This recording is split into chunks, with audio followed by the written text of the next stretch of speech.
First of all, a warm welcome to the audience and all the panelists here. So, it's interesting because when I heard a topic on sustainability, right, we all now recognize the importance of it.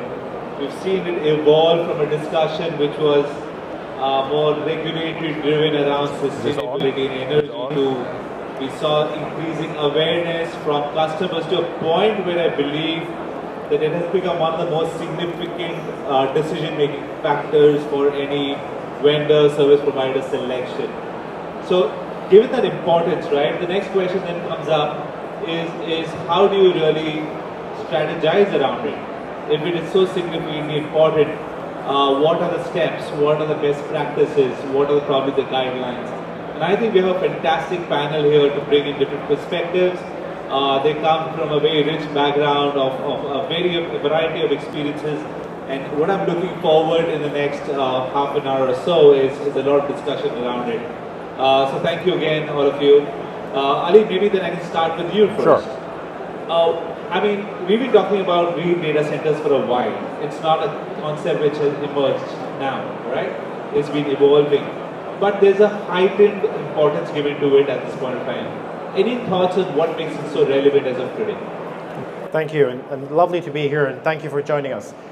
I think, the topic has become increasingly important because what we're seeing today is a tremendous growth in data centers. The vertical is growing, and of course it combines the power and cooling aspect to it.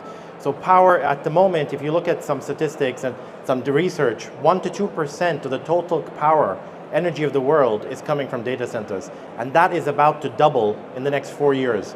So that's why the heightened intensity on what do we do to go green? How do we get to net zero? How do we reduce the power consumption? And that, of course, brings topics of how do we look at energy efficiency? Very important, especially from a company I come from Johnson Controls. We bring cooling technologies, we bring solutions, we bring digital technologies, control technologies. So I think that is what's critical today, and that's why it's becoming more and more important. Interesting. So you're saying that the sheer power consumption and impact because of the explosion of data center capacity is going to have a more profound impact on the environment. Absolutely, absolutely. Interesting. Eugene, your thoughts on this, right? Thank you. First, warm welcome to everyone to this panel session. Before I answer the question, I'll give you a bit of background so you understand the perspective that I come from for sustainability in data centers. So CapitaLand, we are an investor, developer, and operator of data centers, both enterprise and hyperscale data centers. Some of you know CapitaLand, we are a real estate investment manager. Our shopping malls, commercial, industrial, logistics. Data center is one of our growing platforms, about 800 megawatts globally across more than 2,000 projects, Singapore, India, China, Korea. We're working on something in North Asia and as well as Europe. So from that perspective, sustainability means three key things to us. Of course, first is having green design to reduce the energy consumption. What that means is low PUE. And in that regard, we work together with our suppliers, our vendors for best in class, i.e. lowest possible PUE. Naturally, there will be some trade-off between water usage and energy efficiency. So that's one element of it. The second element of our sustainability strategy is around green operations. So green operations is all ongoing on-site improvements to the efficiency that could encompass regular energy audits, even includes things as discipline, regular maintenance, upkeep of your equipment. Again, working closely together with OEM partners and also consultants on the ground that help us tweak and optimize our operating systems. And of course, the third and most important pillar is where do you get green energy from? And that itself is a very big topic for us because sustainability also means carbon zero or carbon free energy as much as possible, and that is very much about what is available in the market today. If you go to countries or regions like Europe, it is possible to go 100% green. Several data centers in Europe, in UK for example, is 100% renewables. But if you look at Singapore on the other end of the scale, you can, but it's harder to get 100% renewable energy. So that itself is a really large topic. I think the broader point in my message across green design, green operation, and green energy is that we have to work together as an ecosystem in every step of the value chain. Data centers are really just one of the intermediaries in the energy supply chain. So that if you look at the entire energy supply chain to deliver green and sustainable computing, it starts with the generation companies, it goes into data centers, and also includes the IT system, the chip designers, the software guys, because you want to make sure every joule of energy is well used, or whether your software, hardware, computing, so on and so forth. So it's a really interesting topic. Happy to talk about each of these in detail later. Those some great points, and actually Eugene touched on a lot of things which we're going to get deeper into as we go along, right? But Bruno, I mean, as Eugene was mentioning, right, it's going to be an ecosystem play eventually, right? Many industry participants will have to come together. But do you see this importance being driven in the industry right now? Do you see that there's a sense of urgency to put this together as of today? Absolutely. So first, good afternoon and thank you for joining our panel. Yes, so I'm coming from a manufacturing company, so we are producing backup system. And of course, we are under pressure because we receive a lot of push from these guys to be more efficient, to produce more green solution. So my company have also background from telecom. So in the telecom, this process started years ago. So data center come later, probably because in telecom due the huge number of the base station and the OpEx cost is an important point. So the first step they did was to change the cooling system. They moved from the active cooling to the passive cooling with free cooling. And another change is in the backup system. So they use much more lithium battery now. So the new standard is lithium batteries, no more the lead acid. This because the power density is much better. So we have to consider that telecom, they have also a lot of site in off-grid or a backgrid scenario. And for data center is exactly the same. So let me say 90% of the data center are using lead acid batteries. And this because it's a very old technology and sometimes it's difficult to change. But the lithium battery bring a lot of advantage, not only in space, but even in the power consumption. So power consumption with the lithium battery will increase and the cooling also increase. As batteries industry, we are also working in this optimization. One big point is to make the lithium battery more easy to be recycled, and we make study how to make it happen. Right? Because one of the concern of the lithium battery is the recycling. So the industry for recycling now start. Also to the many lithium battery coming from the electrical vehicles. There is a big change in this energy or the backup area, and the lithium battery is one of the solutions to support this change. So interesting, Ali. I mean, we're talking about a change in power, the cooling design. We're talking about change in the amount of space we need, and probably it is a big fundamental change in design itself. Do you see something that I talk to data center providers, right? They all highlight that existing facilities probably we cannot change now. But do you see this radical shift in design required really to be ready for future and more sustainable data centers? Absolutely. And I would like to echo something Eugene said as well about how do we work together? How do we collaborate? So a symbiotic ecosystem is very, very important going forward. And it's also important to understand when we want to early engagement. So all the things you mentioned is very important. You know, you need that power, you need different cooling systems. There's a lot of questions in the industry. Do we standardize these systems? Do we customize them? And everyone's different. So there's nothing that's going to fit. We take examples from the oil and gas industry historically, and they try to improve productivity, they try to standardize, but then every LNG plant was very different. And data centers is also going to be that. It's going to be very different. There's different types of cooling systems, for example. There's evaporative, there's immersion, there's direct-to-chip, there's the chilled water system, you know, air-cooled, water-cooled. There's several different types of cooling systems. But how do you get the right one for the customer? So only working together with the chip manufacturers, the operators, with OEMs, the technology players like ourselves, that we can choose that. How do we do that?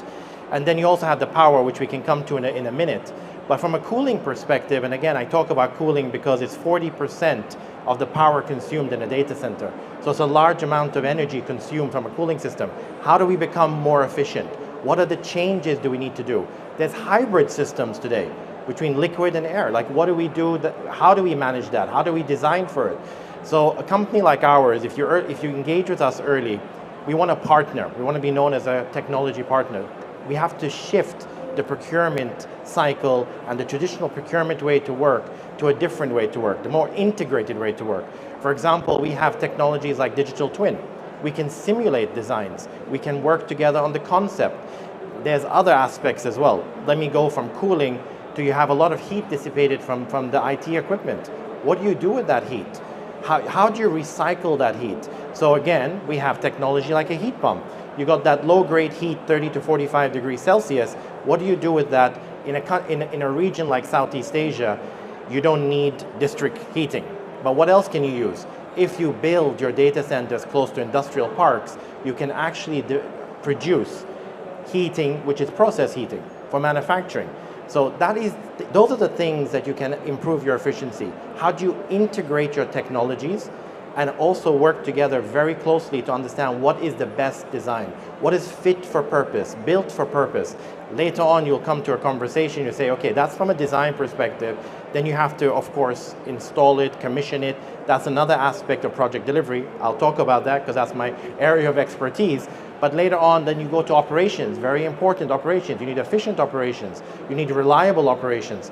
So only early engagement, shifting that mindset to say we're going to early engage with everyone, have an integrated approach. What is the best design, the most efficient design? And that's the way we're going to win in this industry to get more green. That's a very interesting word that you mentioned, early engagement. And Eugene, I'll build on that for you. Do you believe that these data center designs have to be right at the beginning of the data center itself? Or can we, existing facilities, we can rethink or revisit design? How do you think, and I'm still the design stage, right? Because Ali also mentioned about operations, and we'll have to get into that as well. But the design and build of data center itself, right? Does it have to be right at the beginning, or can we revisit the design of existing facilities? Thank you for that question. To fully answer that, but a few facts to establish. First is that data centers are infrastructure assets, which mean you expect them to operate over 20, 30 years. Because of this long time horizon, a good data center that you design or build today will be flexible.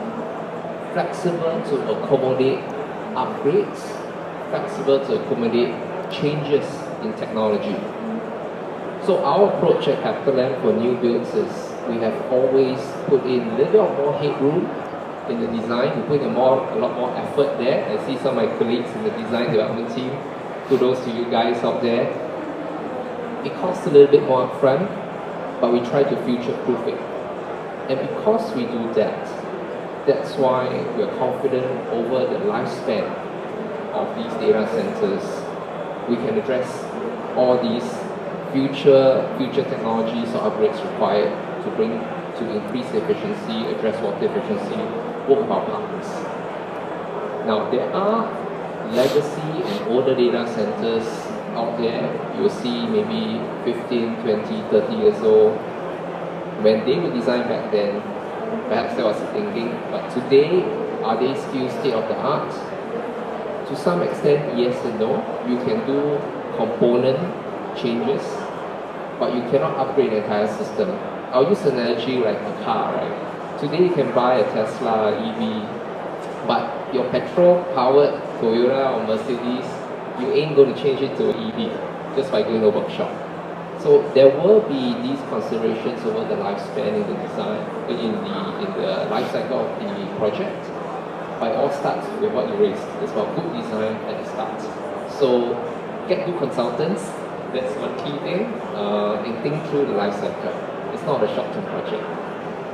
Or you can hire us. That's also fine. Works too. You know who to talk to.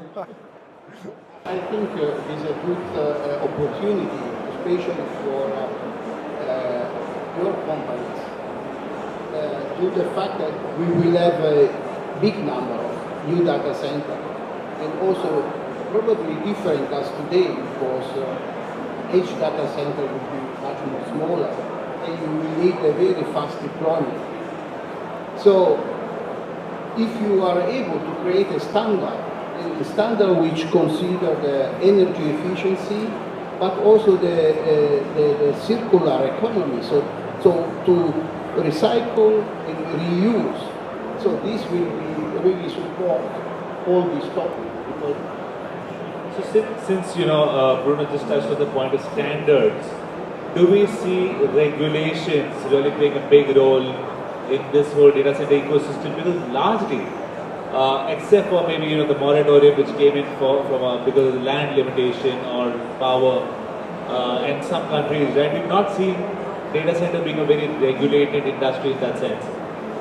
So any thoughts? Maybe Ali, you can go first. Do you see regulations going to play a big role in the sustainability? Look, let me talk about Europe. Have a lot of regulations, and they're forcing the point of heat pumps and district heating, and they want to make sure that they're managing that ecosystem. In Southeast Asia, like I've just recently, we were talking about this offline, and I've seen like Singapore leading in Southeast Asia, but the reality is, do we have very structured regulations to support this?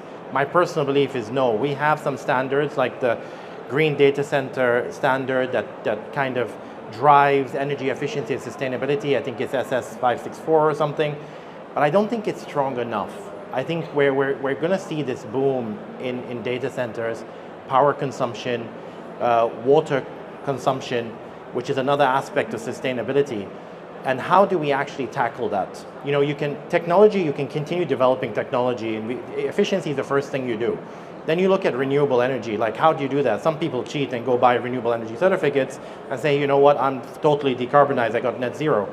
You use digital technology, you use control systems, the advanced next-gen control systems to manage that, to become more efficient. But how do you truly reduce your water consumption, truly reduce your power? And even if you're using power, how do you recycle that energy and that power? And I think there's a lot of topics that regulations and government regulatories can help, but I don't think we're there yet. So that's my personal view on it. Impressive. We don't think we're there yet. Eugene, same question for you. Regulations, do you see them evolving? Do you see them having a significant impact on green data centers? Oh, absolutely. Globally, because of the AI boom, governments all around the world, Singapore is no exception, China, US, governments all around the world have suddenly woken up and realized that, hey, wait a minute, we may have a problem. We have this AI boom, depending on which report you read, 4x, 6x, 10x increase in power consumption.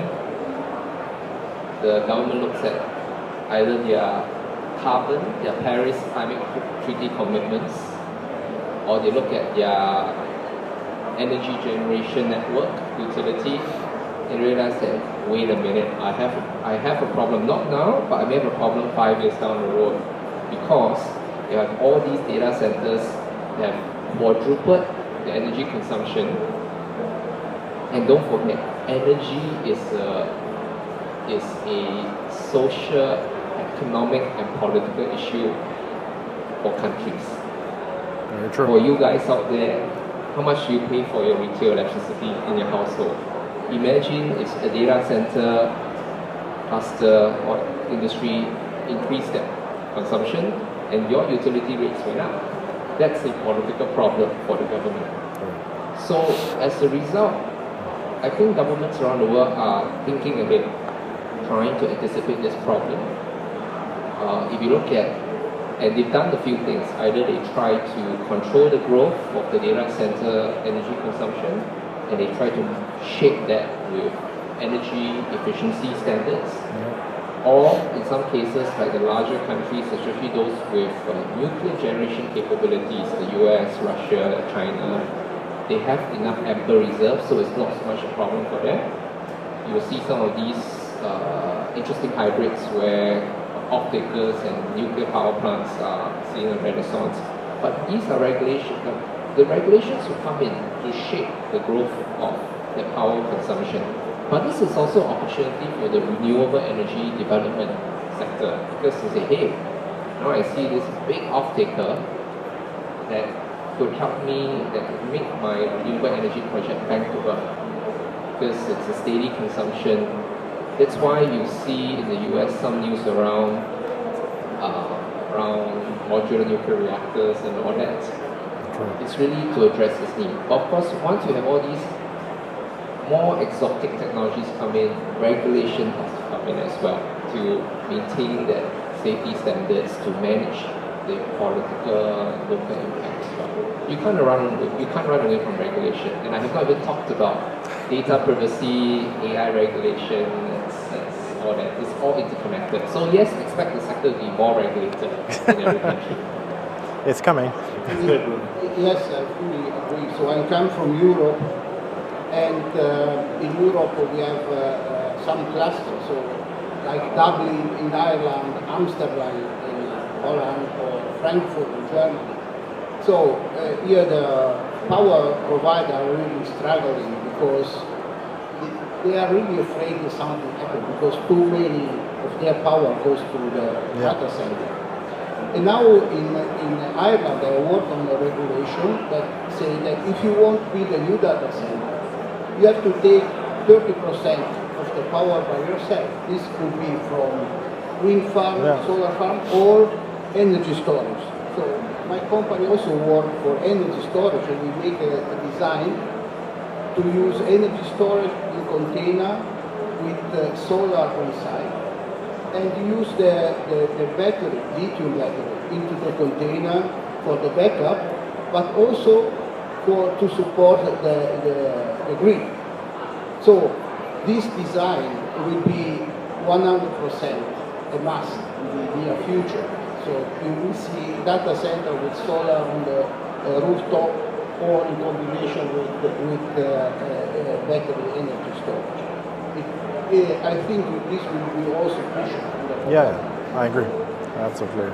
So great points, right? So Adi, I think you touched on this earlier. Now that we've established the fact that there will be a regulatory frame, sustainability is of prime importance. We need to start thinking right from the design stage, as Eugene was saying. We need to think from the long-term perspective. It's not only about the design and build, right? It's also about how you run these data centers, the operations. And you touched on it right in the beginning.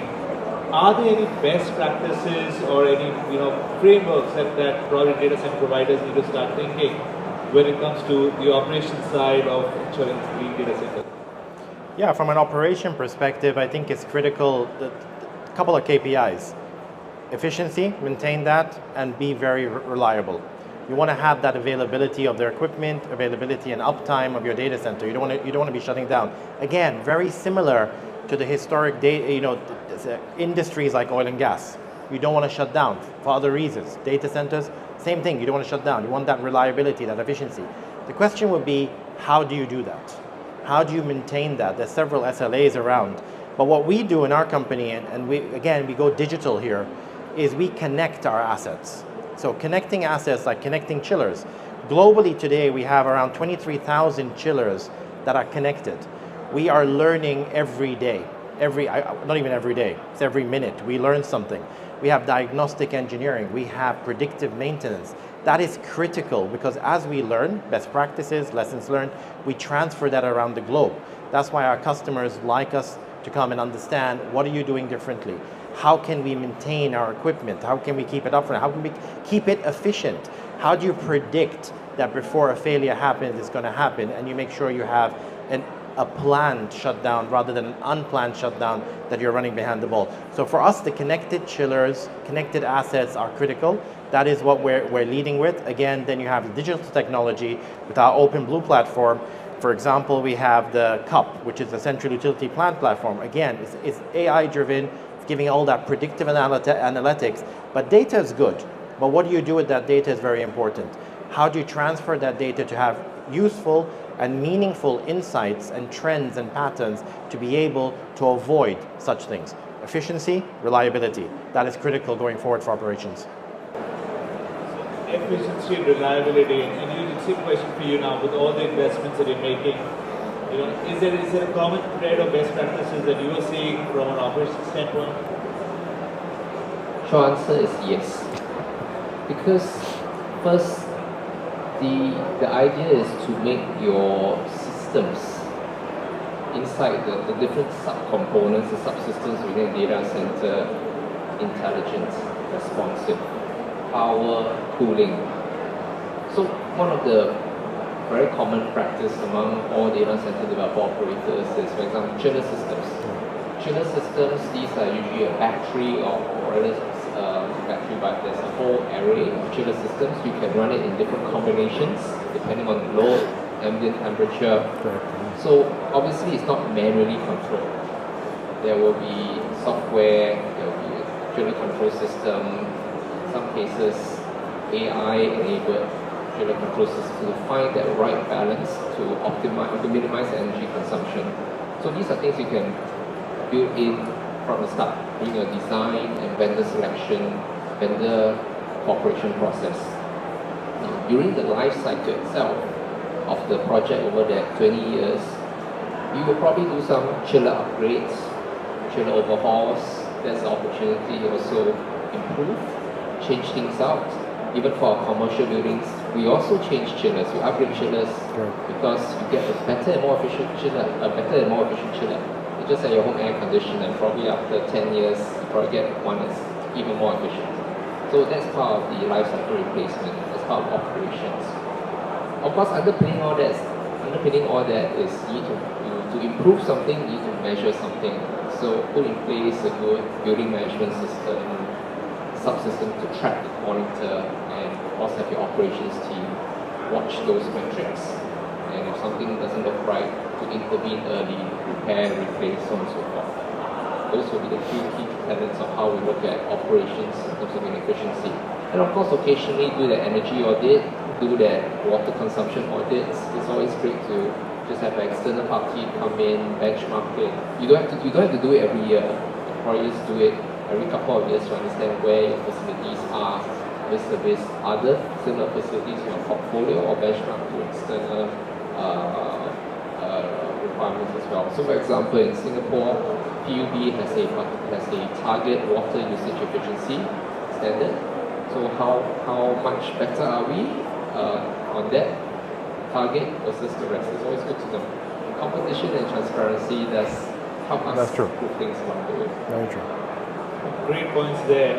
Bruno, do you have anything to add on to how we see operational efficiency being maintained? I think this is correct, but I think, so I'm not so insider as you, I think one of the key will be the smartness of the device. So remote monitoring will play a very big role. Absolutely. Not only to reduce the operational cost, but also to be able to optimize. Because if you have the data, if you are able to read the data, you will better understand, and you will also know what you have to do better. So this should be one of the keys. So remote monitoring. Remote monitoring.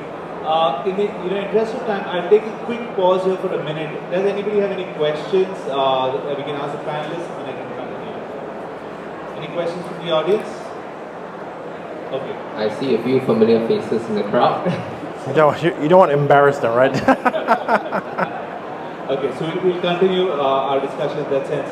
So if earlier I asked you, right, now we spoke about, initially we touched on the point of technology. Yes. Right? Which are the key technologies that you feel will be very, very critical to ensuring that these data centers are green and efficient?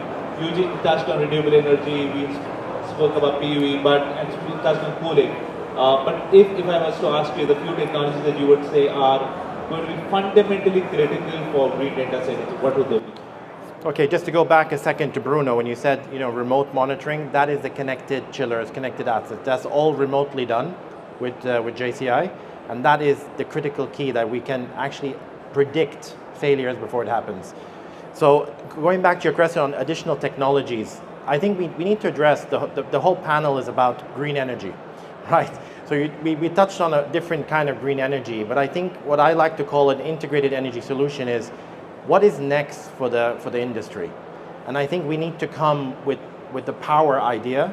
How are we going to generate captive power and couple it with cooling and other technologies to make sure we have an overall system efficiency? So here's an idea that we're working on, and I'm not going to mention any company names, but we're partnering with fuel cell manufacturers to understand fuel cells. There's fuel cells with natural gas, there's fuel cells with hydrogen. So let's take natural gas. Fuel cells will deliver you captive power, less emission intensive. So your overall GHG will be less, but then you still have some carbon emitted. So how do you use that carbon, those emissions, that from the exhaust? How do you use that? So if you have it from a heat recovery perspective, use an absorption chiller, you still can now convert that with, again, technology of screw compressors, removed water content. You can actually now have carbon capture. So you have power, which is captive, you're off the grid, which is now becoming green if you use carbon capture. How do you increase your efficiency? By using chillers included, an absorption chiller. So that technology is something we're working on. I like to call it an integrated energy solution. So carbon capture is an important aspect, because as you capture that, again, in-house, we have a lot of technology, you liquefy that. But when you liquefy it and store it, that's where we need regulations. What do you do to offtake that? So those are the different technologies, to answer your question, that we're investigating now. So we have cooling technologies, several different types I talked about. How do you bring your power along? Because again, we're talking about green data centers. It can't be green without a renewable component. But do you need 100% renewable, or do you do semi-renewable, capture the carbon, and then you become net zero? You decarbonize your facility, but you also make use of your waste heat. So that is ideas we're actually exploring right now, and we got a couple of pilot projects around the world. Very interesting. So you also touched on the renewables in earlier part of the discussion, right? Anything else that you believe will be fundamental as a technological shift to maintain green data centers? Sure.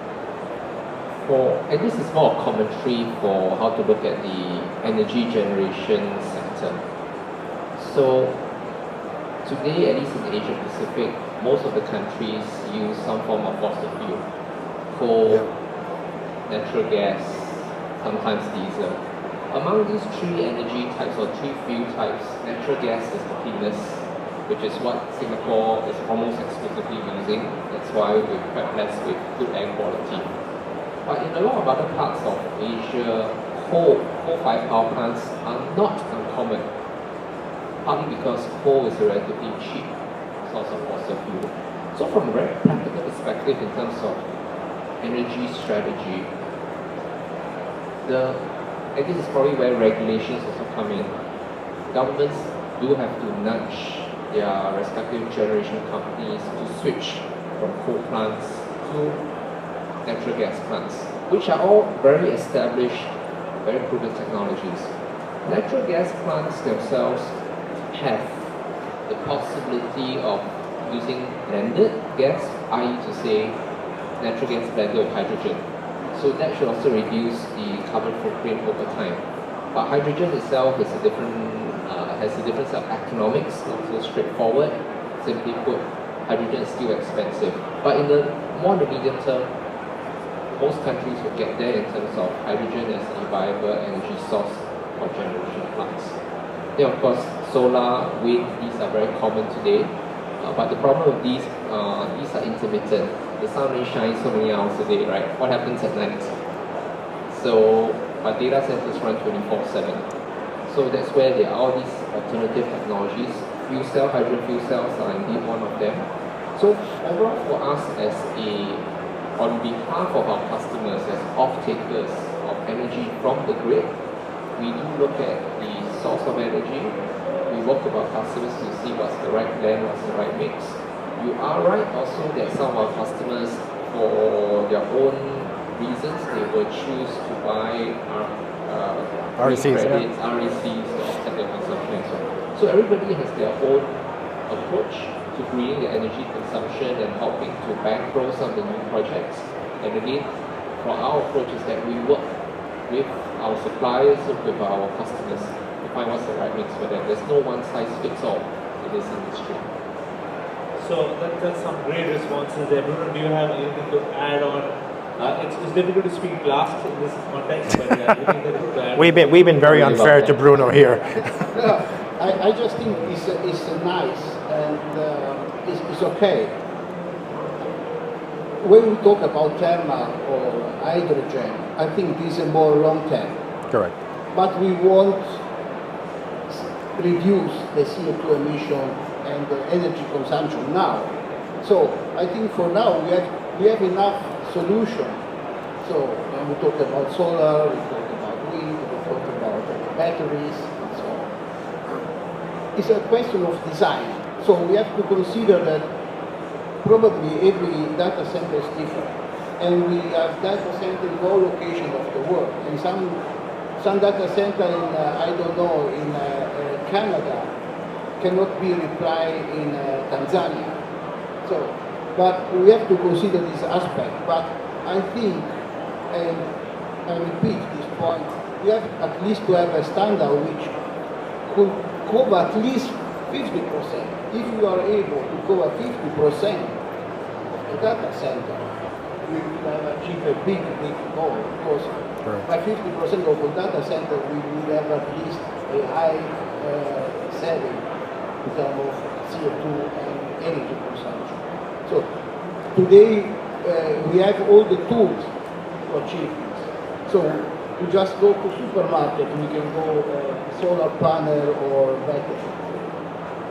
But it's a question also of design and willingness. Right.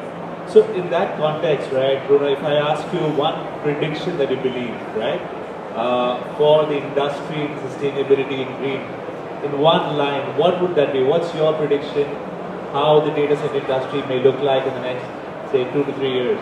I mean, so we have all good idea, and the problem, we are human beings, and this is a problem.